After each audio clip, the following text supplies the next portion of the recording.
Breaking news, অবশেষে প্রকাশিত হলো শাকিব খানের নতুন সিনেমার নাম। শাকিব খানের এই ছবিটির নাম জানার জন্য এতদিন শাকিব ভক্তরাও অপেক্ষায় ছিল। তবে এবার সকল ভক্তদের অপেক্ষার অবসান ঘটিয়ে প্রকাশ পেল শাকিব খানের নতুন সিনেমার নাম।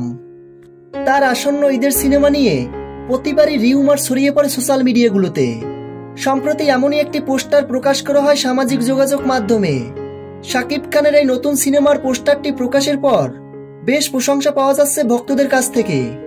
প্রকাশিত পোস্টারটিতে দেখা যায় শাকিব খানের নতুন সিনেমার নাম দেওয়া হয় মাফিয়া।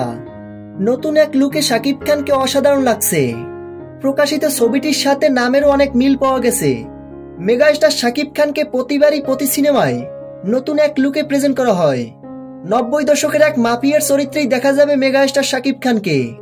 যদিও এই পোস্টারটি ফ্যানমেড পোস্টার, কিন্তু পোস্টারটি অসাধারণ হয়েছে। প্রকাশিত পোস্টারটি একদম অফিসিয়াল পোস্টারের মতো, দেখে কোনোভাবেই বোঝার উপায় নেই এটা একটি ফ্যানমেড পোস্টার। আমেরিকা থেকে আর 1 মাস পর দেশে ফেরার কথা মেগাস্টার শাকিব খানের। জানা গেছে আমেরিকা থেকে দেশে ফিরেই শুটিংয়ে অংশগ্রহণ করবেন মেগাস্টার শাকিব খান। তো ভিউয়ার্স, শাকিব খানের মাফিয়া সিনেমার পোস্টারটি কেমন লেগেছে আপনাদের কাছে? ভিডিওর নিচে কমেন্ট করে জানিয়ে দিন। ভিডিওটি ভালো লাগলে একটা লাইক দিয়ে চ্যানেলটি সাবস্ক্রাইব করে আমাদের পাশে থাকুন।